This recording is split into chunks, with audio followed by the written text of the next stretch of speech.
皆さんこんにちは、ネストリングスです。今回は新しく発売されたフェニックスウィングとランダムブースターボリューム2のパーツを自由に組み込んだ 3on3 デッキを作ってバトルしていきたいと思います。今回は私野水航とつぶやきさん太郎で対戦していきます。よろしくお願いします。お願いします。それではやっていきましょう。行きましょう。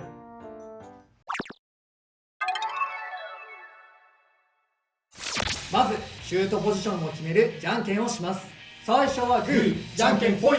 あいこでしょ。こっち。はい。お互いのファーストベイ。せーの、じゃん。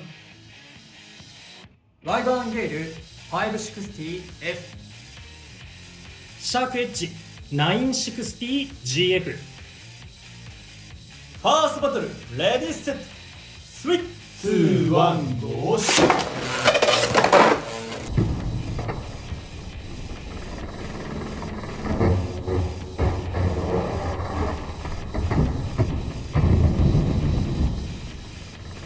エクストリームフィニッシュ。ワイバンゲールに3ポイント。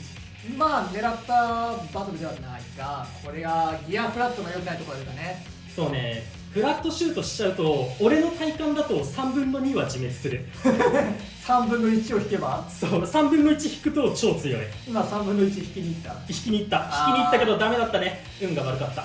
お互いのセカンドベイ。せーの、じゃん。フェニックスウィング 960T。 フェニックスウィング 560R。 セカンドバトルレディーセット。3、2、1、ゴーシュ。いやー、どうだ。当たる位置にいなかったけど、当たる位置にいなかった。さあ最後ステートもらえるよ。厳しいな。スピンフィニッシュ。野水航のフェニックスウィングに1ポイント。よってこの勝負は野水航選手の勝利だ。よーし、だいぶね回転差は最初の方大きかったんだけど P のね倒れにくいっていうのが最後うまく効いたね。綺麗だったね P。 そう最後のロスの少なさはやっぱ P が強いね。 3on3 バトルの勝敗が決まりましたが、最後までやっていきたいと思います。お互いのサードベイ。せーの、じゃん。ドラウンソード 360GB。 ワイバーンゲイル 460T。 サードバトルレディーセット。3、2、1、ゴーシュ。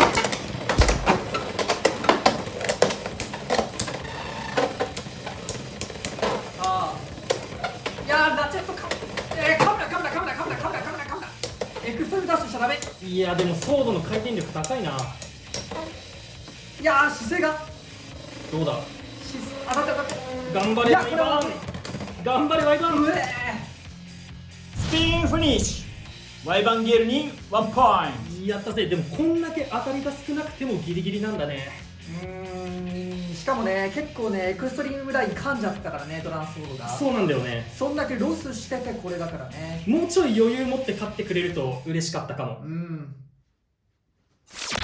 はい、ということで今回は新商品のパーツを 3on3 に自由に組み込んでバトルしていきましたが、いかがだったでしょうか。最初のね3点のおかげで勝てたようなものではあるんですけれども、いや全然いいところ見せれなかったな今回。あれ当たってたらやばいからねギアフラットね。そうで、その戦った時もね言ったんだけど、やっぱギアフラットを水平でちょっと強めに打っちゃうと自滅の確率がすごい高い。で今回もその通りね自滅で3ポイントを相手に上げることになっちゃったんだけど、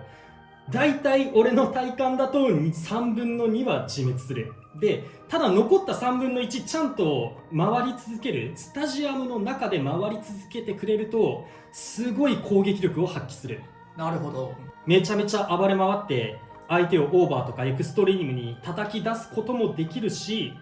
相手がどの位置にいたとしても当たりに行くことができるっていうところもある。それぐらい暴れる。まあ確かにね、なんかこうぐっちゃぐちゃにされるような覚えはね、さっき動画の前に試し打ちしてる時に見てたからね。そうそう、それこそね、前収録した時にスタミナタイプの強いシュートの打ち方で、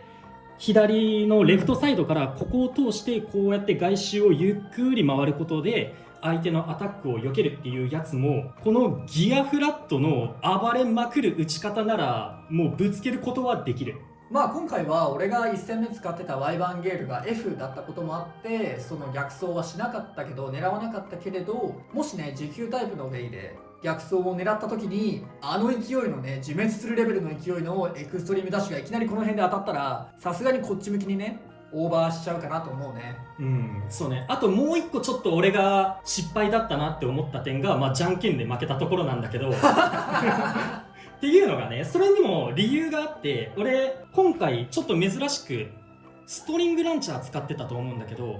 っていうのがライトサイド右側でちょっとワインダー使うとベイを動かしたい向きに動かすのが難しくって、今回ちょっとストリング使ってたんだけど、自分が使うとストリングよりもワインダーの方がシュートパワー出るんだよ。でレフトサイドだったらワインダー使ってシュートパワーめちゃめちゃ上げて打てば、暴れ回って自分がエクストリームゾーンとかオーバーゾーンとかに出ちゃったとしても、思いっきり壁にぶつかってその衝撃で戻ってきたりもできるから、左側の方が自滅の確率をちょこっと下げることはできるかなって思う。まあシュートの仕方だよね。どうしてもやっぱりその基本的に多くの人は右利き、だからその左手でランチャーを持って右でシュートすると思うんだけど、それをこのライトサイドでやろうとするとちょっといろいろ問題が発生しそうっていう、そういう話だよね。そう、まあ右側でもうまく打てる人はうまく打てるんだけど、俺がちょっと苦手っていうところがあってね。確かにね、俺もね右側でねシュートするのちょっと苦手でね、たまに左手に持ち替えたりしてるからね。